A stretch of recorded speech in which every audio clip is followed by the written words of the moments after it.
Sejam bem-vindos à TV Púlpito do Sertão Reformado. Mateus 16. O Evangelho de Deus, segundo o apóstolo Mateus, o capítulo 16. A partir do versículo 21. O Evangelho de Deus, segundo o apóstolo Mateus, o capítulo 16, a partir do versículo 21.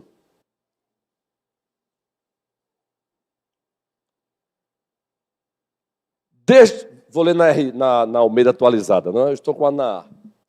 Desde esse tempo, começou Jesus a mostrar a seus discípulos que ele era necessário, preste bem atenção, grife, que ele era necessário, isso é a interpretação bíblica, seguir para Jerusalém e sofrer muitas coisas dos anciãos. Notem isso, gente, dos anciãos, dos principais sacerdotes, olha, anciãos, presbítero, herói. Então nós não somos presbiterianos no vácuo não, viu? Tem história. Anciãos, dos principais sacerdotes, é o equivalente aos ministros da palavra, e dos escribas, são os doutores da lei. Ser morto, agora vem aí o encerramento, e ressuscitado no terceiro dia. Maravilha, não é? Aí em seguida entra em cena o representante do colégio apostólico, o líder entre os líderes, e diz o quê?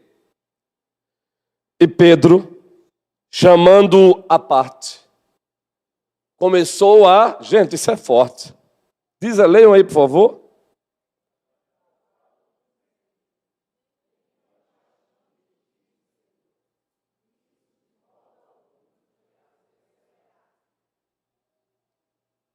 Mas Jesus, voltando-se, disse a Pedro: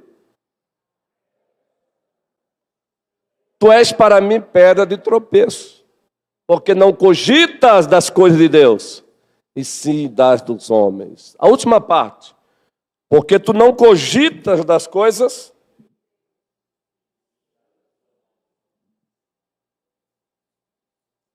Eu tenho um sermão pronto sobre o narcisismo dentro da igreja. O narcisismo e as suas consequências dentro da igreja.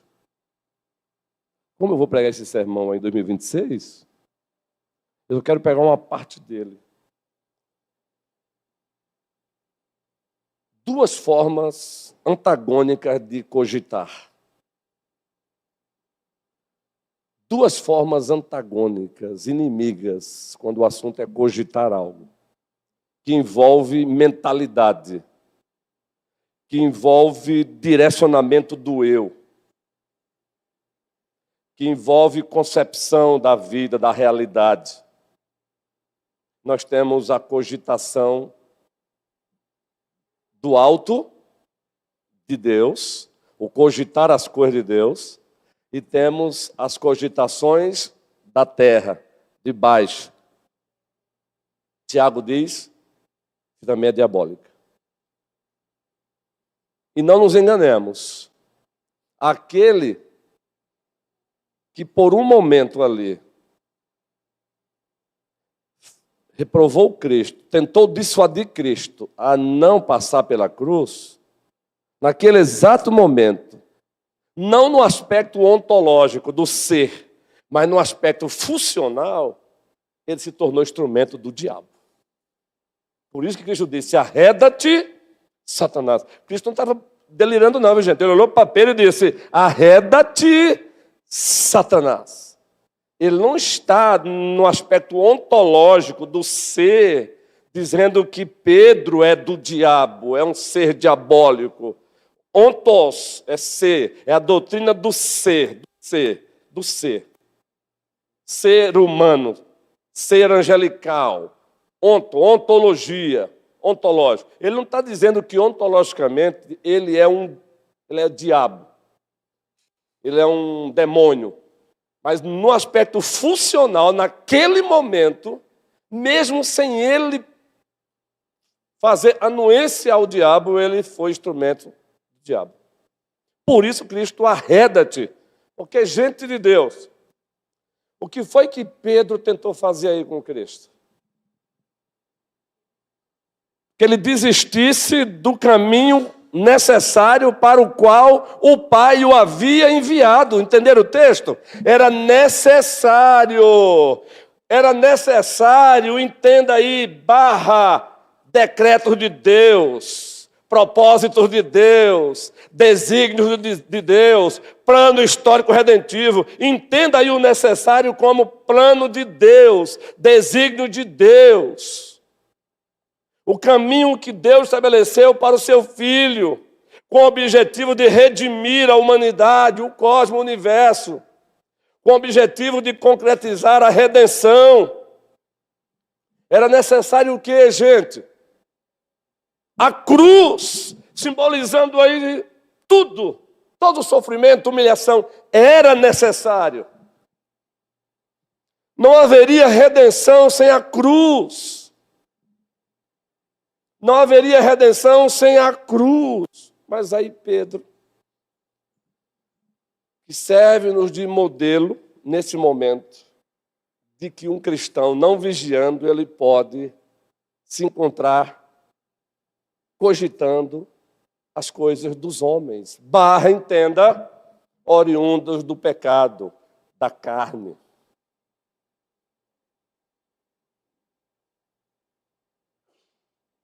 De um mundo sem Deus, de um mundo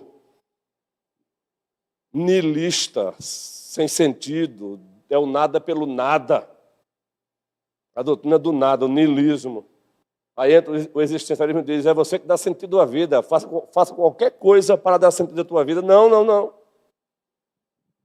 Aí entra Pedrozão, não, tenhas compaixão de ti. Gente, Pedro não está sendo desonesto. Pedro não está sendo maquiavélico. Isso é para mostrar que o auto-engano na própria igreja, ele é sutil. O auto-engano, ele é sutil. Alguém aqui ousa dizer que Pedro não era convertido?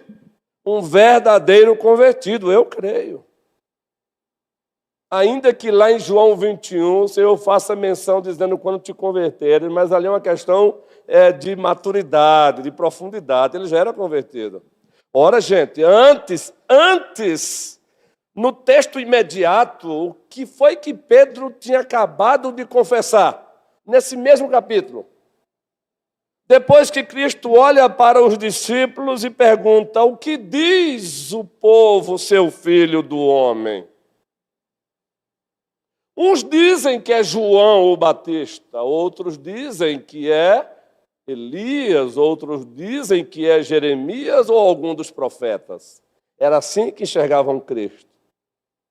Um profeta. Ficaram apenas do lado de baixo da percepção, esqueceram do lado de cima. Aí ele mais uma vez agora diz, e vós? E vocês? E vocês que têm caminhado comigo? Quem eu sou?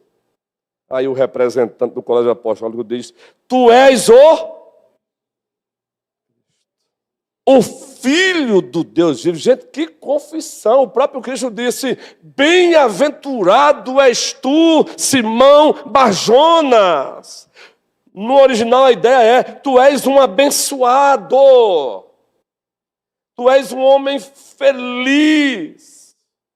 Abençoado pelos céus. Abençoado pela graça de Deus. Contemplado pela graça. Não foi aí para tirar para impedir que Pedro, o colégio apostólico, achasse que ali fosse fruto das suas elucubrações, dos seus pensamentos, dos seus raciocínios, das suas filosofias. Ele disse, olha, não foi carne e sangue que tu revelaram. Não foi estudando os filósofos pré-socráticos que você entendeu isso. Não foi carne e sangue que tu revelaram. Não foram os teus estudos, os teus raciocínios, a tua lógica, os teus silogismos e tantos outros ismos que até interessantes são para a academia, para o estudo, para o crescimento. Não foi. Mas foi o Pai que está nos céus. O Pai abriu os teus olhos. O Pai fez você enxergar. Viu, Simão Barjonas? Pois eu te digo que tu és Pedro, trocadilho no grego, e sobre esta pedra, o que ele acabara de confessar, eu edificarei a minha igreja. Eu edificarei a minha igreja sobre a confissão que você acabou de confessar. O que ele tinha acabado de confessar? Tu és o Cristo, o Filho do Deus vivo. Esse é o Pedro. Horas depois, queridos, horinhas depois, meus irmãos, vejam como nós somos oscilantes. Vejam como nós somos imprevisíveis. É por isso que, meu irmão, Abacuque disse: Deus está no seu santo templo, cale-se diante dele toda a terra. É por isso que não cabe soberba em nós, também por isso. Não cabe soberba, não cabe arrogância, porque ainda é uma das razões, somos ainda imprevisíveis no nosso ser, ainda há rachaduras, ainda há discrepância na nossa alma por conta do pecado. Uma hora, tu és o Cristo, o Filho do Deus vivo. Horas depois, queridos, no diálogo, agora está Pedro reprovando Cristo, dizendo: tenhas compaixão de ti. Tu não precisas passar por isso. Ele não está sendo desonesto, não, mas ele está sendo dominado pelas coisas de baixo, as coisas da terra, sabedoria mundana, como disse Tiago. Então você tem Pedro cogitando as coisas, aqui nesse momento cogitando as coisas dos homens, oriundo do pecado, da carne, vaidade, e você tem as cogitações de Deus. Aquilo que envolve os planos de Deus, o desígnio de Deus, a ética de Deus, a vontade revelada de Deus. Eu quero só descrever aqui. No sermão que vamos pregar, não sei quando, está aqui já pronto, eu coloquei aqui 2 formas de cogitar, ou de pensar antagônicas. Eu tenho um livro chamado Autoconfrontação. Ele tem um capítulo falando sobre sabedoria dos homens, sabedoria de Deus. Aí ele descreve sinais de que alguém está seguindo a sabedoria de Deus. Sinais de que alguém está seguindo a sabedoria dos homens. Autoconfrontação, é um livraço. Vejam, cogitar as coisas dos homens, sem Deus. Na linguagem de Nietzsche, para essas pessoas, Deus está morto. É pensar a vida a partir da autopreservação. Apenas um exemplo. Autopreservação. Pedro disse o quê? Tenhas compaixão de ti.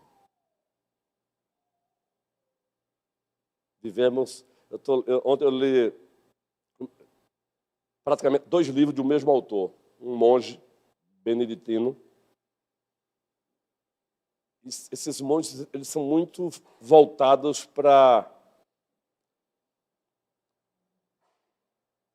trabalhar a alma na perspectiva bíblica. Os anseios da alma na perspectiva bíblica. O primeiro capítulo desse livro, o livro é Não desista da sua vida.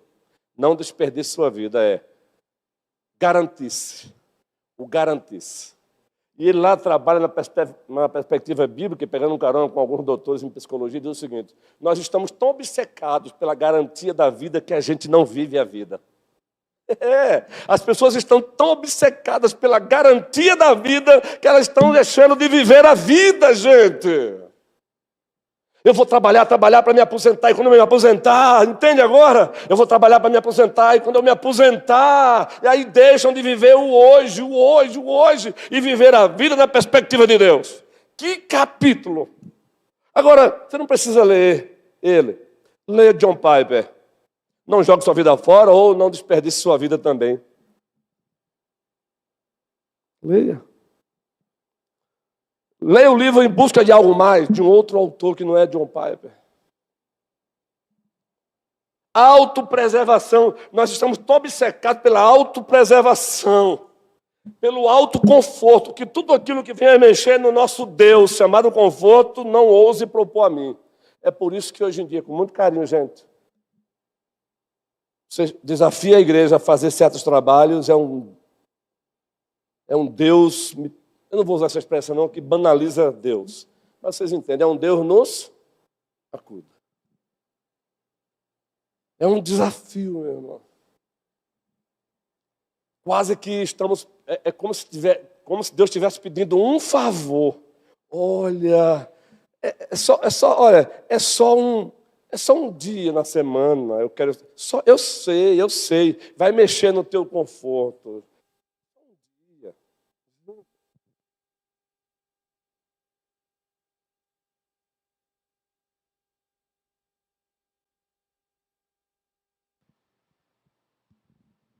Tratamos ele como se ele fosse um subalterno nosso. É sério, gente. Eu não posso não, porque eu chego cansado do trabalho. Eu não estou aqui subestimando o teu cansaço, não. Eu só estou dizendo que muitas vezes não é o cansaço, tem algo mais por trás. Porque eu duvido que o teu cansaço te impeça de sair de casa quando o que te propõe é do teu interesse. Eu duvido que o teu cansaço te segure em casa quando o que é proposto a você é do teu interesse. Eu duvido, e eu estou dentro dessa. Por isso que Cristo disse, aonde estiver o teu tesouro, aí estará o teu coração. Nós estamos cansados para as coisas que cogitam de Deus, mas para as coisas dos homens, eu duvido. A gente balança a cabeça, toma um banho gelado, faz com que as veias se delatem e a gente vai, porque algo do meu interesse foi proposto. Gente, eu estou mentindo? Eu não estou, então não posso me calar. E eu não estou porque é a Bíblia que diz isso. E por isso Cristo disse, onde estiver o teu tesouro, aquilo que lhe é importante, aí vai estar o teu esforço. Aí você vai acordar de manhã, aí você vai chegar tarde, e você não vai reclamar porque fez, porque foi do teu interesse.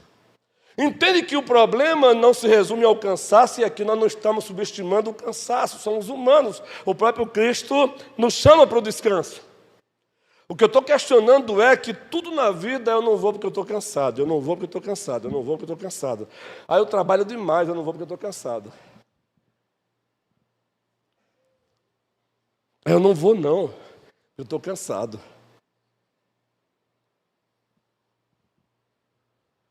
Entende, gente? Tem um outro sermão, ele já está aqui, esse não está preparado não, mas já está aqui. Pastor, prepara o sermão fazendo uma câmera na orla. O primeiro, meu caso é assim, o primeiro trabalho é o título, a partir do texto. Eu vou relembrando do texto, daqui a pouco. Eu não tenho dúvida que é a iluminação do Espírito Santo. O tema vai ser, por que o que leva os verdadeiros pastores profetas a chorarem? Baseado na vida de Jeremias. Conhecido como o profeta chorão. Aguarde esse sermão também não sei quando. Porque está na rota, está no playlist de 2026 e 2027. Por que os verdadeiros pastores profetas são chorões? Porque hoje até o ato de chorar virou motivo de piada. É porque você é fraco. Eita, será que ele está em pecado? Está acontecendo alguma coisa? Não é. Mas não é isso não, gente. Também os verdadeiros pastores, profetas choram muito. Muitas vezes não se veem, não se enxergam, porque eles também não querem ser autocomiserados. Eles não querem também que olhe para ele como um coitadinho, mas eles choram, as suas almas gritam. E vocês vão ver um dia baseado em Jeremias. O que levou Jeremias a chorar e ser tratado como profeta chorão? A partir de Jeremias e o livro de Lamentações, muito especialmente. Mas só pegando um espóliozinho aqui rápido. Uma das razões que leva um verdadeiro pastor profeta a chorar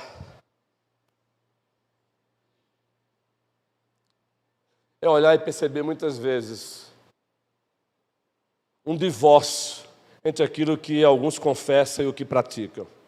Faz a nossa alma chorar. Presbítero Humberto, presbítero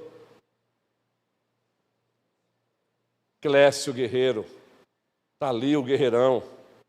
Os demais presbíteros estão aqui. Eu tenho mais 2 viajando, com legitimidade, em exercício. Adoaldo está aqui? Está aqui o guerreirão, a minha visão, guerreirão. Está vendo? Adoaldo e os demais. Quando você olha e percebe, há um divórcio aqui. Uma outra razão é o narcisismo, muitas vezes crônico, na vida de um cristão.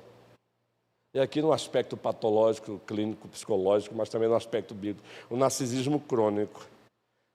Mas o que é triste é que quando o narcisismo ele é no cristão, ele consegue esconder esse narcisismo com todo o vocabulário de uma espiritualidade, de uma piedade.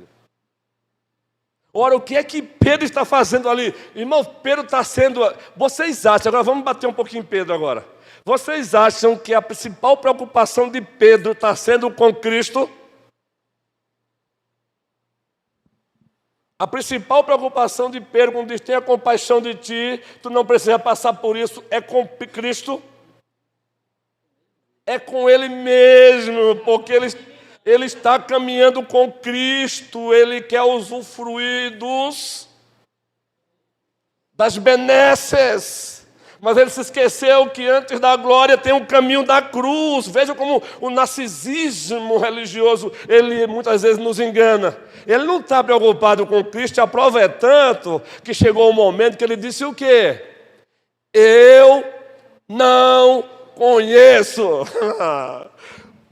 Aí ele dá uma saidinha, aí alguém, ei, aqui ó, eu já falei que eu não conheço.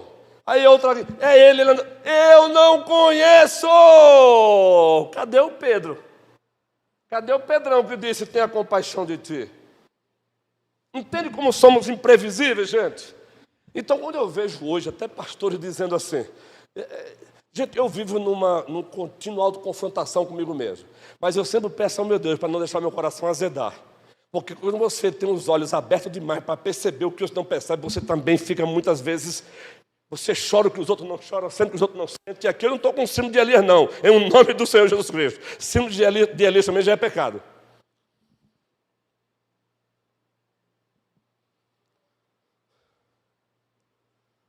Quando você vê cristãos deixando de ser governados pelo narcisismo, mas escondendo com a linguagem de piedade, e você vai percebendo, vai chegando um momento que o teu filtro espiritual vai ficando tão aguçado pelas Escrituras que você percebe no olhar que esse tal amor por mim não é amor. Esse tal estamos juntos, não estamos juntos não. É só enquanto eu tiver alguma coisa para oferecer. Entende agora? É só enquanto eu tiver alguma coisa para oferecer. Deixei de ter, já era. Bye, bye. Manda a cantada por aí. Vocês estão me entendendo?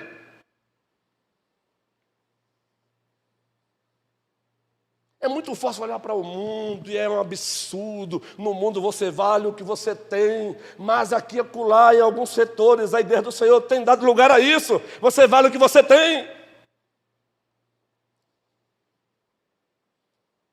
E aqui, por favor, em nome do Senhor Jesus Cristo, que eu vou citar agora, ressalva. Eu entendo que tem o seu lugar, tem a sua importância que eu vou falar. E se o problema é esse, eu também tenho títulos. Mas é o que eu mais percebo nas minhas andanças por aí. E aqui eu vou falar das lideranças pastorais, sejam elas presbiterianas, batistas, congregacionais. A deferência que ela é dada quando o cara tem isso e aquilo. E a deferência que é dada, o nível quando o cara é mais ou menos assim. Você é o quê? Pastor. Só pastor? Deus te abençoe. Eu percebo, gente, é notório. Aí o outro, e aí, irmão, tu és o quê? Pastor. Sim, mas pós-doc, westminster. Sim, mas pastor de tal igreja. Opa! Que bom te ver, meu irmão. Fica de pé. Você permite uma foto com você, cara? Fica de pé aí, meu irmão. Aí vai para o Instagram e diz, eita, eu encontrei esse cara. Nunca se fala, não ligo, não tem um telefone, não tem um WhatsApp, mas o cara coloca no WhatsApp como se vivesse juntinhos. Olha com quem eu me encontrei. Ninguém tira uma foto com um missionáriozinho lá de Araripina e diz, olha com quem eu me encontrei. Eu não estou questionando aqui que você tire sua foto com esses homens de Deus, não, por favor. A minha questão é, por que ninguém também tira uma foto com um missionáriozinho lá de Araripina? E bota no Instagram e diz, olha com quem eu me encontrei. Vocês estão me entendendo por que muitas vezes um pastor profeta chora? Eu também tiro foto. Louvamos a Deus por esses homens. O problema não está neles, não. É em nós mesmos. Eu estou cansado de ver. Eu estou cansado de ver rodinha dos caras bambamã. Aí eu olho, tem um cabra ali sozinho. Aí eu olho, tu moras aonde? Tu pastoreias aonde? O cara já fica até assim. Assim, eu moro gente, eu não estou inventando, não. Os caras ficam até assombrados em dizer onde é que moram, meu irmão, onde é que pastoreiam. Tem que se explicar. Eu já falei que em Recife, o cara chegou para mim e disse: o senhor é pastor presbiteriano? É.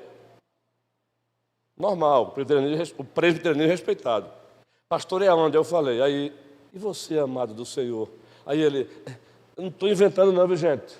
Nós, pastores, temos que tomar cuidado com o exagero na dramaturgia ao contar as histórias, né? Mas com todo o cuidado aqui, quando a gente usa hipérbole, é verdade, mas aqui não é hipérbole, não.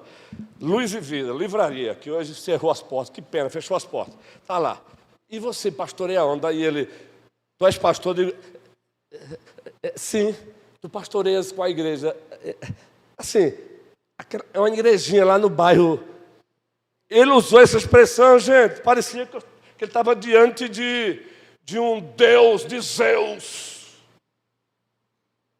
Minha alma rasgou na hora e eu disse: me permita em o nome do Senhor Jesus Cristo. Eu já era conhecido na Luz e Vida, e então não tinha problema. Esse meu jeito de gesticular, meu irmão, não peçam para eu fazer diferente, não. Um sanguíneo não faz diferente. Eu falei: em o nome do Senhor Jesus Cristo.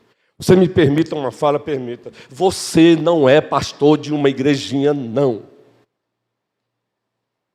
Você é pastor da igreja de Jesus Cristo. O valor da igreja que tu pastoreias não está na quantidade de membros e quanto entra por mês. O valor da igreja que tu pastoreias está naquele a quem ela pertence, Jesus Cristo. Eu já falei para minha esposa que eu acho que Deus me deu o espírito de Micaías. E quem sou eu para me comparar com Micaías?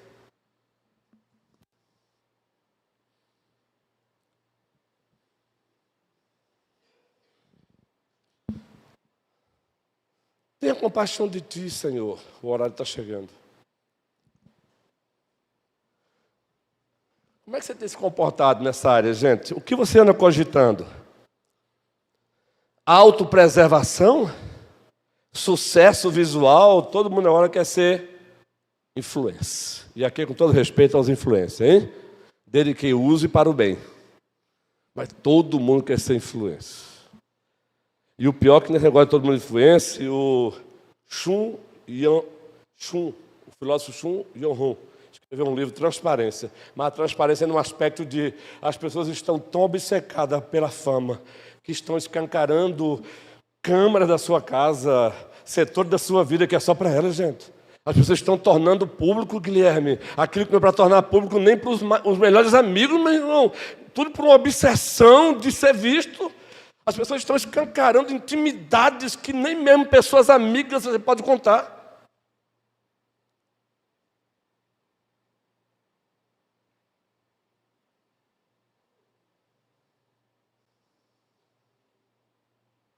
Sucesso visual. Quantos seguidores? Conforto. Glória imediata.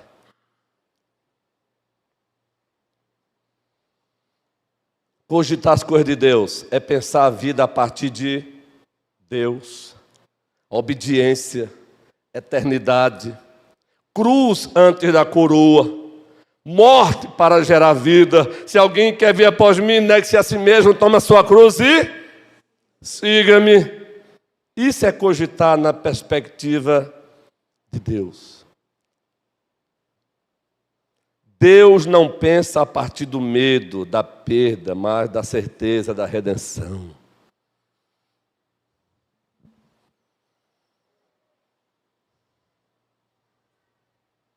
Está tão doentio isso hoje, que eu falando ontem para alguns irmãos. Jovens, levante a mão, jovens. Preste bem atenção no que eu vou falar agora, é para mim também, viu? O autor trata disso nesse livro. Existe uma geração de jovens hoje tomados por uma depressão, e aqui com muito cuidado, existem causas diversas, nós temos especialistas aqui, Mas muitas dessas, sabe qual é a causa? Nós estamos gerando uma ilusão da vida ideal para nós. Geramos uma ilusão da vida ideal.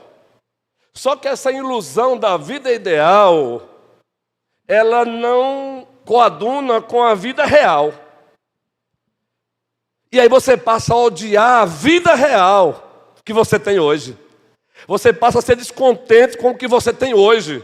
Sabe aquele camarada que tem o seu carrinho bonzinho, mas ele começa a gerar a fantasia do ideal de uma SW4?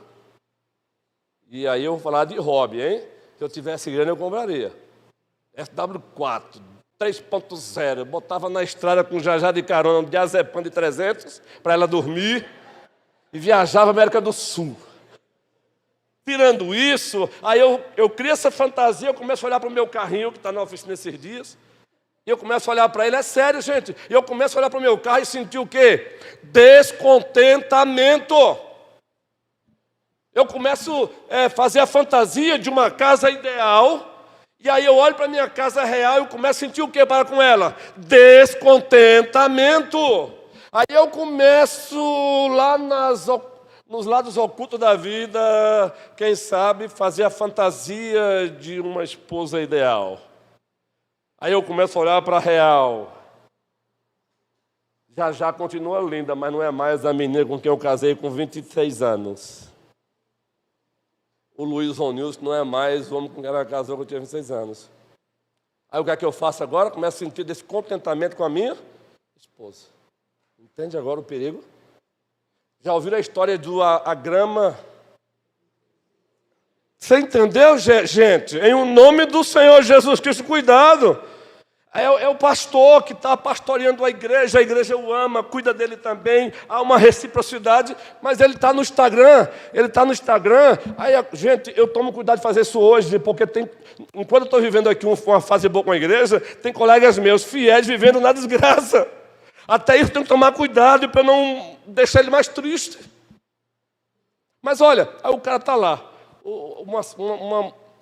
uma tuia de pastores, regionalismo de Recife. Quem sabe o que é tuia? Isso no Brasil é rico. Quem morou em Recife sabe disso. Prefeito Humberto está aqui, ó. Hein, Vitória Biquerque? Uma tuia para dizer uma multidão de pastores. Eu amo o meu Brasil, eu amo o meu Nordeste. E eu acho lindo, cedinho eu acordo e vou assistir o Jornal de Recife. Aí tem aquela repórter, Bianca, minha amiga, ela é regionalista, ela diz uma tuia de gente, uma tuia disso, aí eu vibro. Aí uma tuia de pastores. Instagram. Aí você diz, misericórdia, rapaz. Aí você olha aí você compara, meu irmão. Ó. A biografia do Instagram. A autobiografia do Instagram. Aí você olha para a tua realidade. É batalha para lá, é batalha para cá, é batalha para lá, é batalha para cá. Aí os caras tiram outra foto. Pá, nos seus carrões. Aí você vê os bancos, você diz, menino, isso não é menos do que um SW4, não. Aí você olha para o seu carrinho, o bichinho já faz barulho quando liga o ar-condicionado. Tuc, tuc, tuc, tuc, tuc, tuc. Depois que esquenta, ele para. Daqui a pouco você começa a ficar com raiva da vida, meu irmão, com raiva da igreja que Deus te deu.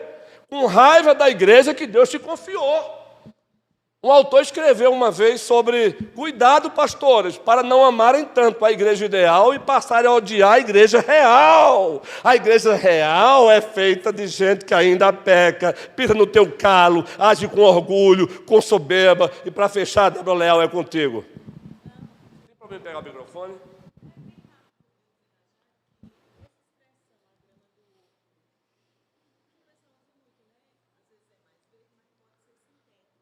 Eita. Não, por favor, Débora, faça os microfones. Deixa eu ver se eu cuspi o microfone. Cuspi não. Não, eu vi alguém esses dias falando sobre isso, dessa comparação que você olha a vida do outro, diz assim, a grama do outro da janela pode ser mais verde, mas tem casos que ela é sintética. Olha só, gente. A grama que você está vendo tão bonitinha, há casos que ela é sintética. Contentamento é necessário, gente. Não é ser acomodado, mas o contentamento. Cuidado, jovens, em o nome do Senhor Jesus Cristo. Que o Senhor nos abençoe. Por isso que a oração do Pai Nosso é necessária. Veja como ela começa. Pai Nosso que estás nos céus. Primeira petição, Vitória Albuquerque. Santificado seja o teu nome, venha a nós o teu reino, seja feita a tua vontade, assim na terra como nos céus. Louvado seja o nosso Deus. Ó Senhor, cuida das nossas almas, cuida dos nossos corações, cuida, Senhor. E eu estou aqui falando porque eu estou dentro dessa, gente. Se eu não tomar cuidado, eu sou tomado por isso. Daqui a pouco eu estou com raiva porque descontente com a igreja. Daqui a pouco eu quero, entende agora? Eu não posso deixar de falar essa não. Quem saiu da faculdade, já saiu com o seu curso bom, tem um probleminha aí. Que ele já acha que vai sair dali, já vai ter um emprego bom e ganhando bem, é ou não é? Por que que isso acontece? A fantasia do emprego ideal, baseado na competência acadêmica adquirida. Lê do engano, meu irmão. Aí não querem mais ir para um escritório começar como estagiário. Querem não. Porque não, mas eu cursei. Entende, gente? Fica essa reflexão pastoral. Ela se aplica a tudo. Esse sermão será pregado. Eu acho que vai ser parte 1 e parte 2 quando ele for pregado, gente. Porque eu mesmo estou sendo confrontado por esse sermão. Que o Senhor nos ajude. Que o Senhor nos proteja. Em o nome do Senhor Jesus Cristo, toda a igreja diz...